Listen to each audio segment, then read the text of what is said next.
All right, it's 1:40. Let's get going. My name is Grace Nagel. I am the Wellness Committee co-chair from Central Office here in Olympia, and I want to thank Laura Swan for being here from Overeaters Anonymous. She is going to share a wealth of knowledge with us, and I'm just going to turn the time right over to her. Thank you, Laura. Thank you. And am I on screen? Oh my goodness. Grace, you're muted. Oh, sorry. No, I don't see you on video. Thank you. Okay, do you see me now? I don't. That's all right. Oh, well, people don't need to look at me. I mean, for heaven's sake. Well, hello, everyone. I may even have met a few of you at our fair at the Cannabis and Alcohol Control Board, which as a 12-stepper, I think that's pretty funny. Although alcohol and cannabis is not my issue. I do think that's pretty funny, just from our point of perspective, because it really isn't even about control. What I wanted to touch upon today is about a healthy relationship with food. And we can use food when we're emotionally stressed. We can start eating or starving if we're stressed out. And so part of the journey that we learn in 12-step programs, all of them, is about how to live a balanced life. And for me, how to live have a balanced relationship with food. And the first step always is around self-awareness. We first have to become aware how we relate to food and how we use it. Besides enjoying, we should enjoy food, the things that we like and things we enjoy. And then we, of course, when we in OA, we talk about abstinence. Abstinence for us is following the food plan our doctor or nutritionist gave us.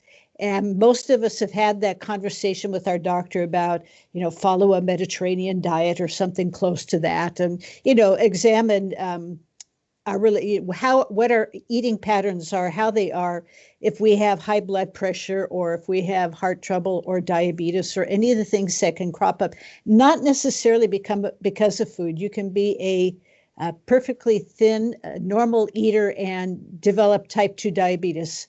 It's happened in my family with several members. It was basically because they got pregnant. Their second pregnancy turned into gestational diabetes, which turned into permanent type 2 diabetes. Both normal eaters, both height, weight, normal.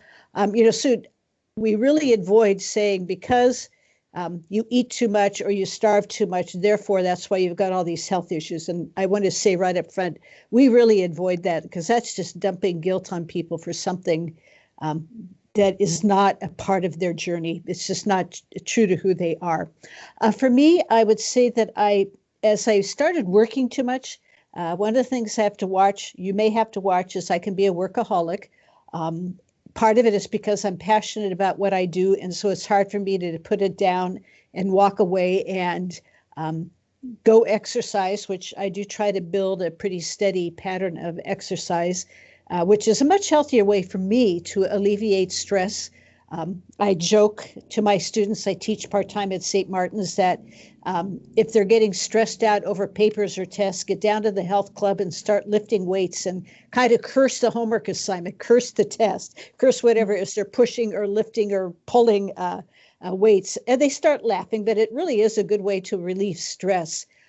If your body holds a lot of energy like that, that's unhealthy and makes us out of balance. And it does run in my family anyway. We naturally tend to have a lot of energy in our bodies. And then if I'm stressed out because of work, I have had a history of having to work with some people who are pretty difficult to work with.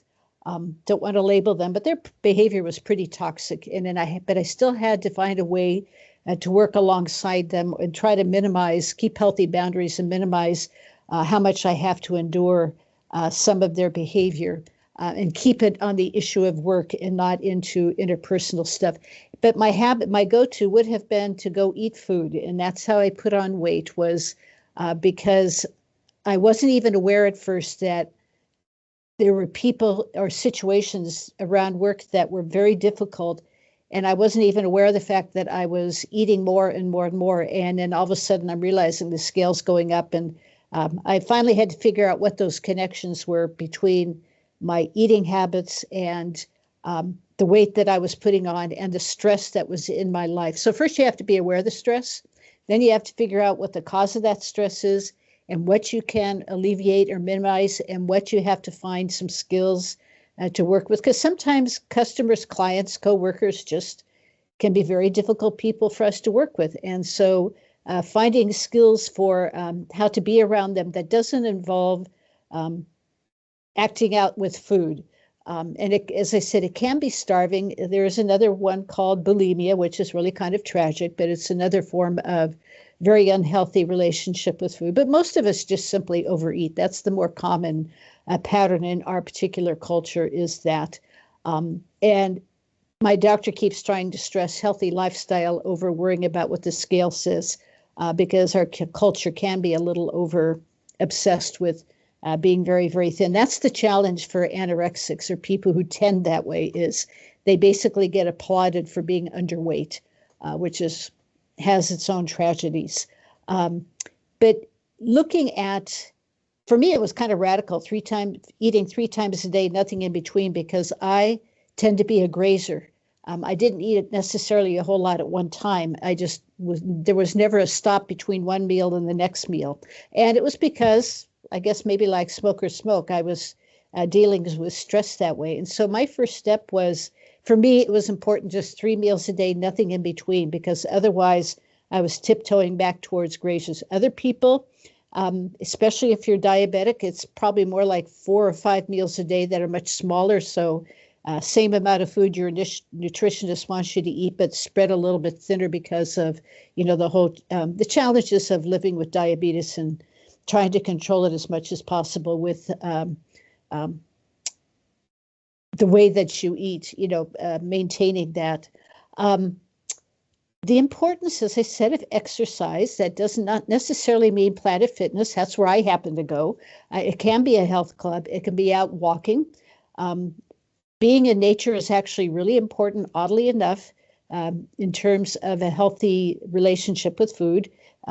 When a counselor who specializes in insomnia, which I became an insomniac because I was working too long, she told me that I absolutely had to be out in nature every single day, at least for 15 minutes, and to breathe deep while I'm out there. And by God in heaven, it turned out that she was right. She knew what she was talking about. And that does have a direct connection for me and for many of us with developing and cultivating healthy relationship with food. We oftentimes become great walkers as a result. It doesn't have to be weightlifting. Weightlifting for me just happens to be important. So kind of knowing what is important to you and play with kind of different things. Try a health club for a while. Try weightlifting for a while. Try walking Western Chehalis Trail or one of the other great places. Try those different things and see what really resonates for you in terms of a balanced, healthy lifestyle, which really is also in relationship to food. If you've never been to a nutritionist, there's some great nutritionists here in town who will, they got this nifty technology now. I'm part of Kaiser, and so she went right into the Kaiser site. Of course, I was there and gave her passwords, and she surfed around, had blood work and this, that, and the other thing. And then we sat and talked, and she came up with a plan of eating types of food groups because of some of my health situations. And then what would be 3 meals a day for me. And then I reported back in a couple of times to see how I was doing and what she was seeing in terms of the blood work. Great tools out there if ever you really want to access them on finding out what is a good plan of eating for you. And yes, once in a while you go out for a fancy meal with a loved one or something like that, a family celebration. I even learned how to handle family celebrations because I come from a pretty healthy family, but not everyone does. But what I did learn in my journey with OA is I'm an introvert in a sea of extroverts. I don't know where that extrovert gene came from, but my siblings, they talk and listen to each other at the same time. So it's absolutely nonstop talking and listening at the same time. And the energy level would just get louder and louder and louder. And I was literally anesthetizing my nerves by eating food. And when I got into OA and people talked about challenging family get-togethers, all for different reasons, I realized mine was because I'm an introvert. So I had to find a couple of plans of action, we call it, but things I could do while I was in the family reunion to not get so buzzed out by all their extroverted behavior and then feel like I have to go into recovery for several days just to get over the high energy that is in my family. And, other people, it's maybe really strained family relationships, but feeling like you still want to stay connected. How do you deal with a couple of people that might be challenging in your family to be with? And we talk to each other about strategies that work, that how they can be with family reunions and not also get sucked up into the drama they don't want to be a part of, and not handle that by food. I can't emphasize enough. So there are a couple of good questions there. Anyway, we'll get to those in a minute, I think, in the chat box. I really can't emphasize enough, even if you are a normal eater, even if your height weight is appropriate, the importance as we age of talking to a nutritionist. I've teased my primary physician because I first got the welcome to the 60s conversation, and last week I got the welcome to the 70s conversation. Very down to earth and practical, things I would never have thought to ask. But the question of nutrition came up again because things shift as we age, not just with health conditions, but as we age. We can't eat like teenagers anymore or young 20s when our energy was so much higher than it is as we age. And if we have a sitting job a lot, the importance of getting up and walking around to stretch your muscles and release your joints, take a tour of your office building and back to your seat, and especially if you're working in a computer a lot. They can't emphasize enough the importance of getting up. And it's not just about a relationship with food. It's also about other health concerns. And they're all interrelated. That's the thing with food we learn in OA, is it's all really interrelated. If I don't get enough sleep, if I don't take some leisure time, if I don't go off and play, which for me is hard to do, but that's not necessarily everyone's issue. And what's an honest form of play? We have responsibilities, of course, but those other pieces are really important to developing a healthy relationship with food, to know that we're eating for health, but also enjoying it. We don't have to eat food we hate, like we're somehow punishing ourselves. But to know, we talk about, in a way, about trigger foods. What is it that we tend to binge on? More often than not, it tends to be concentrated sugar, but that's not necessarily true for everyone. And even if you're more closer to a normal eater, be aware of your trigger situations: stress, too tired. That's a big one. We talk about HALT. Don't get too hungry, angry, lonely, or tired. Those are the 4 trigger points most common to people who then binge or, do whatever, eat too much. And for me, the tired one is a big one. If I'm too tired, I don't necessarily make the best healthiest food choices, which is about my own health versus also is about eating a balanced, healthy meal, as opposed to, as I said, I'm a grazer, I'm not a binger, but people have different ways of talking about that. Time for a few questions? So Kristen has a question. What are your thoughts on the impacts of GLP-1s for someone with an eating disorder? What's GLP-1? I don't know what that is. So like trizepatide or Zepbound is the name brand. The new medication that's come out recently. Oh, the new medication's coming out. It's our position in OA not to pass judgment on whether someone has that gastro bypass surgery or making use of some of these new drugs. I think they were originally for people with diabetes, but then they discovered it can help people with excess weight. We don't pass judgment on whether you access either one of those options. Still, we would say our all 12-step programs are primarily about emotional and spiritual. So even if you access one of those 2 tools, and that's what they are, they're a tool, we still have to look at the issue of why we overate to begin with. And so we encourage people, even if they've gone through gastro or the other, to get into a 12-step, an OA 12-step group. to look at the emotional and spiritual reasons. And when we say spiritual, we do not mean any one religious tradition. We have atheists and agnostics. We have Jews and Catholics and Christians. And I'm not sure what I think about this, folk, but we talk about, we use the phrase a higher power, someone or a presence or someone beyond myself. And for atheists, they will oftentimes say the 12-step group is their higher power, the people that are in the room, and that works perfectly fine for them. It's just that we need to stop being the sole center of our own attention and know that there is something beyond ourselves, which can be the human community or the divine if you are a person of faith, however you use that language. So it's emotional and spiritual. The practical is just finding a healthy plan of eating according to your doctor. And both of those, the diet medicines and with gastro, you're still going to be handed a plan of eating or asked to work with a nutritionist because it only works as much as it works.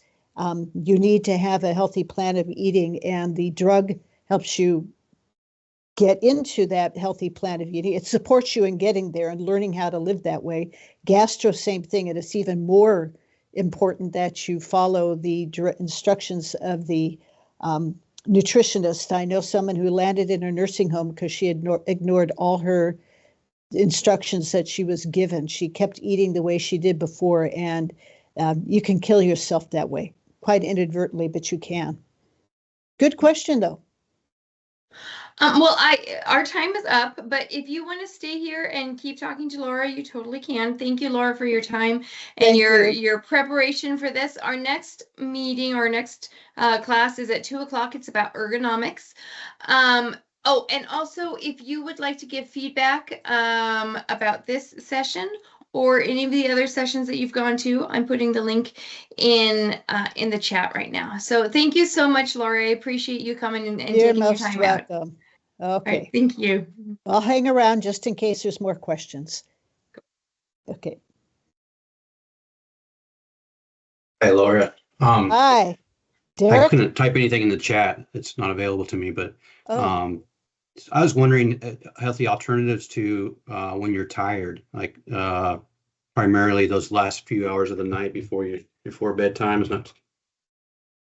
Yeah. Are there healthy snack options, or is it just you have to get up and exercise? No, not necessarily. Again, I would point to self-awareness. There are people who say they start binging late at night, that they're eat healthy all the way throughout the day, and then all of a sudden, and of course, it just makes them sick, makes them sluggish, even more so. Tired for me was about needing to plan in advance what my meals would be, so I'm not wasting my time, grabbing stuff that's not healthy. So I've got healthy options sitting in the refrigerator. But as the evening goes on, you can ask yourself if there is an honest hunger or if it's just this, not just, but this tired. And so do you need to, what would something like one of these yoga exercise programs that is for slowing down at night to help you relax. They can be done in a chair. Yoga with Adrienne is my favorite, Adrienne. She's got a gazillion 20-minute to an hour-long yoga sections on YouTube that you can watch about.